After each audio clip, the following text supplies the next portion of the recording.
ఈరోజు మనం chilli pasta తయారు చేస్తున్నాం.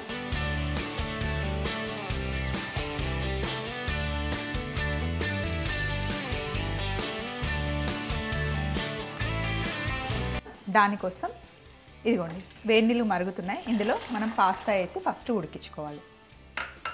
కొంచెం ఇందులో ఆయిల్ కూడా వేసుకోవాలి. ఇక్కడ పాస్తా బాయిల్ అవుతూ ఉంటుంది. దీన్ని షిఫ్ట్ చేసి మనం మిగతా ప్రాసెస్ చేసేసుకుందాం. చాలా సింపుల్. ఇక్కడ ప్యాన్ పెడదాం. పొయ్యి మీద ప్యాన్ పెట్టేసి ఇందులో కొంచెం ఆయిల్ వేసుకుందాం. నూనె వేడెక్కాక కొంచెం వెల్లుల్లి, అలాగే పచ్చిమిర్చి,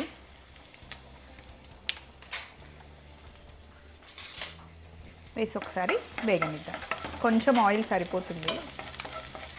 ఇందులోనే కాస్త ఉల్లిపాయలు. ఇవేం బ్రౌన్ అవ్వాల్సిన అవసరం లేదండి. పాస్తా 90% నీళ్ళల్లో ఉడికించిన తర్వాత మిగిలిన 10% మనం ఫ్రై చేస్తాం కదా, ఇక్కడ కుక్ అయిపోతాయి. సో ఇప్పుడు ఉల్లిపాయల్లోనే కాస్త ఉప్పు కూడా వేసేసుకుందాం. అలాగే క్యారెట్, మీ దగ్గర ఉంటే బ్రోకలీ కూడా వేసుకోండి, బాగుంటుంది. క్యాప్సికమ్ వేసి ఒకసారి ఫ్రై చేసుకుందాం. బీన్స్, క్యాప్సికమ్, మష్రూమ్స్ ఏవైనా ఇందులో మీరు యాడ్ చేసుకోవచ్చు. నేను పిజ్జా తెచ్చినప్పుడు ఈ ప్యాకెట్స్ని సేవ్ చేస్తా అండి. ఎప్పుడైనా ఇలా పాస్తా చేసినప్పుడు, పిజ్జా చేసినప్పుడు యూజ్ అవుతుందని.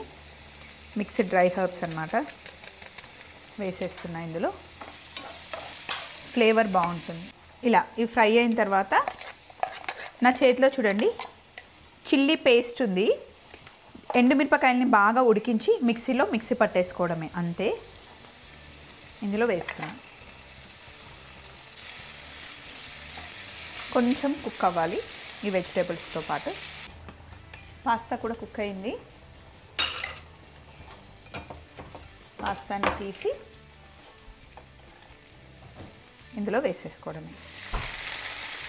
పాస్తా వేసిన తర్వాత మొత్తం మంచిగా మిక్స్ చేసుకోవాలి.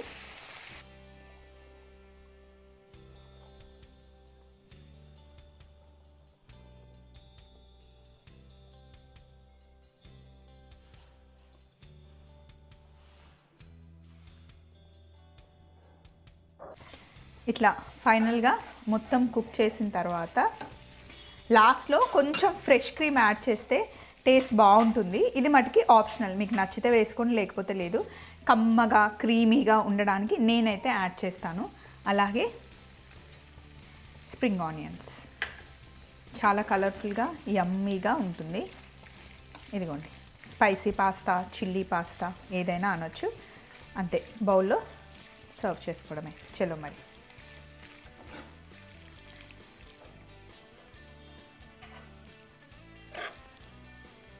మీరు బాక్స్లో ప్యాక్ చేసి ఇవ్వడానికి కూడా ఈ పాస్తా బాగుంటుంది. మళ్ళీ కొంచెం ఓవెన్లో పెట్టుకొని తినేయచ్చు.